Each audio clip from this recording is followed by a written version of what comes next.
ఇన్సల్ట్గా అనిపిస్తుంది అన్నట్టు నాకు అనిపించింది. అభినవ్ దర్శనే ఈ దాడి చేయించుకున్నాడు ప్రచారం కోసం అనేది ఒకటి నడుస్తుంది. దీని మీద ఏమంటారు మీరు? యాక్చువల్లీ ఇదే వస్తుందని నాకు తెలుసండి. ఎందుకంటే ప్రభుత్వం వాళ్ళది, అధికారం వాళ్ళది, నాయకులు వాళ్ళే. కాబట్టి తిరగేస్తారు, మా మీదకి నెడతారని నేను ముందే గెస్ చేశాను. ఎప్పుడైతే నేను హాస్పిటల్కి వెళ్ళానో అక్కడే గెస్ చేశాను. ఎందుకంటే ప్రవీణ్ పగడాల గారు అంతటి వారిని మేము పోగొట్టుకున్నప్పుడే తాగి చచ్చిపోయాడని చెప్పి ఫుటేజులతో సహా ప్రూవ్ చేసే ప్రయత్నం చేసి ప్రూవ్ చేసాం, గెలిచాం అనుకుంటున్నారు. మేము నమ్మలేదు, కానీ సైలెంట్ అయిపోయాం. మరి మీరు ఎందుకు అసలు వీడియో రికార్డ్ చేయాలనిపించింది ఆ టైంలో? ముందస్తు ఆలోచన ఏమైనా ఉందా? వాళ్ళ ప్రీ ప్లాన్ అనుకోవాలా, మీరు కూడా ప్రీ ప్లాన్గా ఉన్నారా?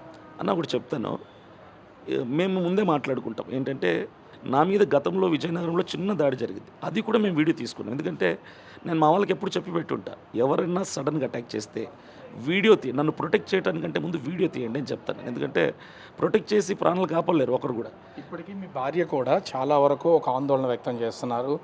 థ్రెటింగ్ కాల్స్ ఉన్నాయి, భయపెడుతున్నారు, మేము భయపడుతున్నా, ఆయనకి ప్రాణహాని ఉందని చెప్తున్నటువంటిది అయితే ఉంది. ఇప్పటికీ చాలా ధీమాగా చెప్పగలరా అభినవ్ దర్శన్కి ఈ దాడికి ఏ విధమైనటువంటి సంబంధం లేదు, కావాలనే మిమ్మల్ని హత్య చేసే ప్రయత్నం అయితే చేశారు, ఇదే స్టాండ్ మీద ఉంటారు? అంటే ఇప్పటికీ అక్కడ జరిగినటువంటి ప్లేస్లో పోలీసులు ఎంక్వైరీ స్టార్ట్ చేశారు, మీరు కూడా అంటున్నారు నేను ముందుగానే ఊహించాను అని. ఒకటి చెప్తానండి, నాతో ఇద్దరున్నారు. ఒకడి వయసు 14 సంవత్సరాలు, ఇంకొక అతను నా ఫ్రెండ్. ఇద్దరిని ఇన్వెస్టిగేషన్ కోసమని తీసుకెళ్లారు. నైట్ చింతపల్లి హాస్పిటల్లో నేను ఉన్నప్పుడు తీసుకెళ్లారు. ఇప్పటి వరకు వాళ్ళని విడిచిపెట్టలేదు. రెండవది వాళ్ళ ఫోన్లు లాగేసుకున్నారట.